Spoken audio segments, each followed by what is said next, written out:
I'm talking right now with Ann Doyle, former Ford Motor Company executive, also the author of Powering Up, How America's Women Achievers Become Leaders. And Ann, share with us an aha moment in your career that really gave you insight as to how you could grow and thrive in the auto business.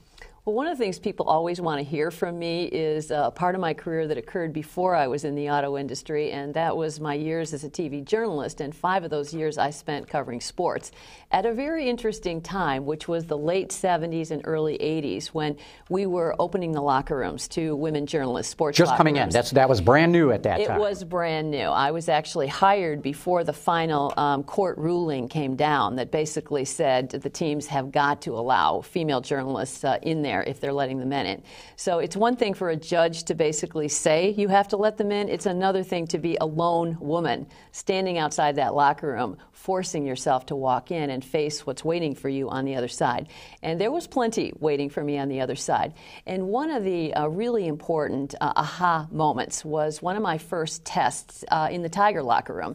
And it came from somebody Detroiters certainly know, Kirk Gibson. Very famous ball player, went on to go with the LA Dodgers too. And very famous, great player. And he was hot stuff. He'd been covered on the cover of Sports Illustrated. And so I was in the locker room. I was interviewing Lance Parrish, as a matter of fact.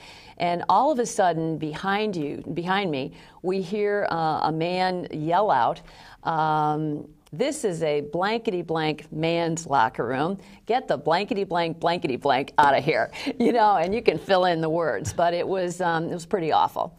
And suddenly the entire locker room was silent. Now, I was the only woman in that locker room, and it was a female, very derogatory language that he was using.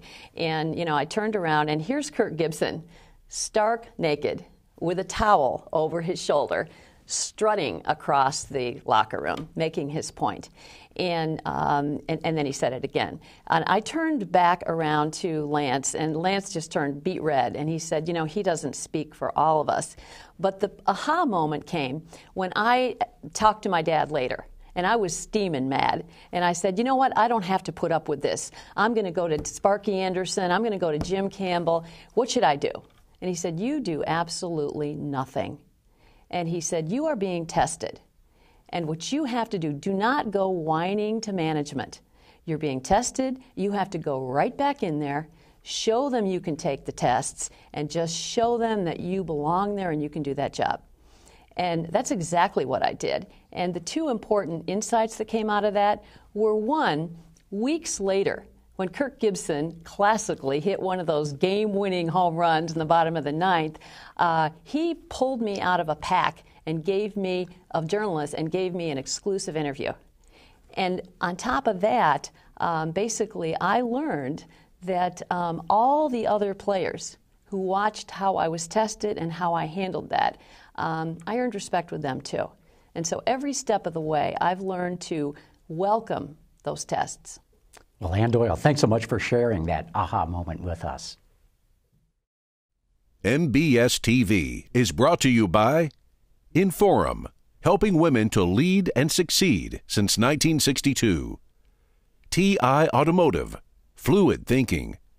And made possible by Yazaki, all systems go.